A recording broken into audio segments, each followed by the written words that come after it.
பிரதோஷ பூஜை சிவ பெருமானுக்கு மட்டுமே உரிய பூஜை. சிவ பெருமனை விஷ்ணு, பிரம்மன் முதலிய அனைத்து தெய்வங்களும் வழிபடும் நேரம். எனவே இக்காலங்களில் வேறு எந்த கடவுளருக்கும் பூஜைகள் நடைபெறாது. சிவாலயங்களில் உள்ள மற்ற கடவுளரின் நடைகள் சார்த்தப்பட்டிருக்கும் அல்லது திரையிடப்பட்டிருக்கும். அந்த கிழமைகளில் வரும் பிரதோஷத்தின் பலன்கள். ஞாயிறு பிரதோஷம். சூரிய திசை நடப்பவர்கள் கண்டிப்பாக ஞாயிறு அன்று வரும் பிரதோஷத்திற்கு செல்ல வேண்டும்.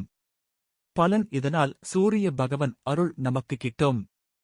இந்த திசையினால் வரும் துன்பம் விலகும். பிரிந்த குடும்பம் ஒன்று சேரும். திங்கள் பிரதோஷம்.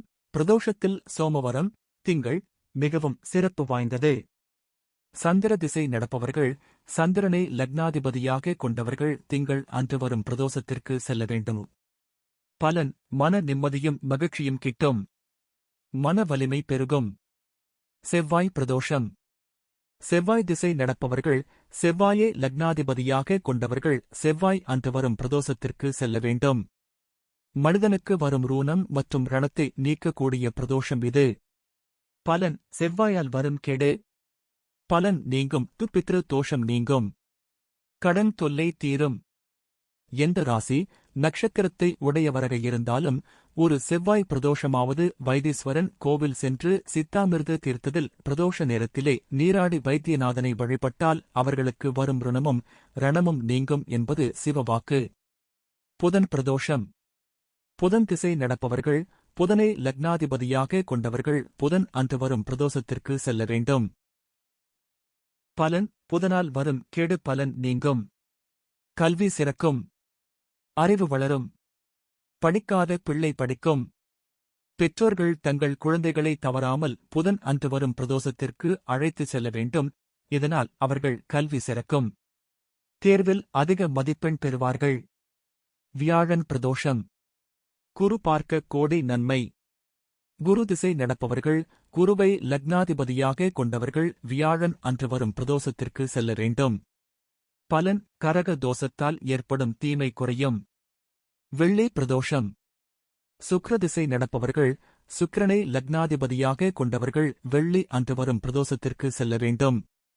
பலன். உறவு வளப்படும். சகல ஐஸ்வர்யங்களும் கிட்டும். சனி மகா பிரதோஷம். சனி பிரதோஷம் என்று கூறமாட்டார்கள், சனி மகா பிரதோஷம் என்றே கூறுவார்கள். ஏன் என்றால் அத்தனை சிறப்பு வாய்ந்தது சனிக்கிழமை வரும் பிரதோஷம். எந்த திசை நடந்தாலும் சனி பிரதோஷம் அன்று கோவிலுக்கு சென்று சிவனை வழிபடுவது சிறப்பு. ஏழரை சனி, அஸ்தம சனி நடப்பவர்கள் சனியினால் வரும் துன்பத்தை போக்க கண்டிப்பாக சனி பிரதோஷத்திற்கு செல்ல வேண்டும். பலன். ஒரு சனி பிரதோஷம் சென்றால் 120 வருடம் பிரதோஷம் சென்ற பலன் கிடைக்கும். கரக தோஷத்தால் ஏற்படும் தீமை குறையும். பஞ்சமா பாவமும் நீங்கும். சிவ அருள் கிட்டும். கண்டிப்பாக செல்ல வேண்டிய பிரதோஷங்கள். வருடத்திற்கு வரும் 24 பிரதோஷத்திற்கு போக முடியாதவர்கள் சித்திரை, வைகாசி, ஐப்பசி, கார்த்திகை மாதங்களில் வரும் 8 பிரதோஷத்திற்காவது செல்ல வேண்டும். இந்த 8 பிரதோஷத்திற்கு சென்றால் ஒரு வருடம் பிரதோஷத்திற்கு சென்ற பலன் கிடைக்கும். தேய்பிறையில் வரும் சனி பிரதோஷம் மிகவும் சிறப்பு வாய்ந்தது. அவர் நட்சத்திரம் அன்று வரும் பிரதோஷம் கவலை தீரும். பிரதோஷ காலங்களும் விரத மகிமைகளும். 5 வகையான பிரதோஷ காலங்கள். 1. நித்திய பிரதோஷம். தினமும் சூரிய அஸ்தமனத்திற்கு 3 நாழிகைக்கு 72 நிமிடம் முன்னர் உள்ள காலகட்டத்தை இது குறிக்கும். 2. பட்ச பிரதோஷம். இது வளர்பிறை திரையோதசி என்று வரும். 3. மாத பிரதோஷம். இது தேய்பிறை திரையோதசி என்று வரும். 4.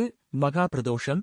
சித்திரை, வைகாசி, ஐப்பசி, கார்த்திகை மாதங்களில் சனிக்கிழமை கூடிய திரையோதசி நாளன்று இது வரும். ஆலகால நஞ்சு ஈசன் ஏற்றருளியது கார்த்திகை மாதம் சனி பிரதோஷத்தன்று என்று கருதப்படுகிறது. இதற்கு மாறாக ஆந்திராவில் வைகாசி மாதம் சனி பிரதோஷ வேளை என்று கருதுகிறார்கள். 5. பிரளய பிரதோஷம்.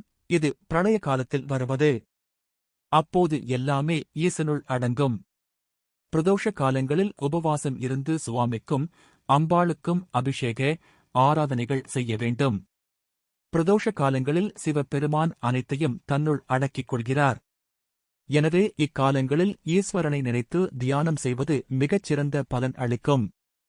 சிவாய நம என்ற 5 எழுத்து மந்திரத்தை உச்சரிப்பது மிகுந்த நன்மைகளை தரும். சிவபுராண பாடல்களை பாடியும் எம் பெருமானை வழிபடலாம்.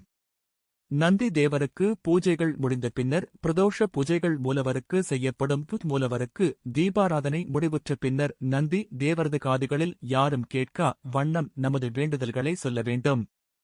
தேவர்களின் பெரும் குறைகளையே தீர்த்து நந்தி பெருமான் நமது குறைகளையும் நிச்சயம் சர்வேஸ்வரனிடம் கொண்டு சேர்ப்பார் என்பது நிச்சயம்.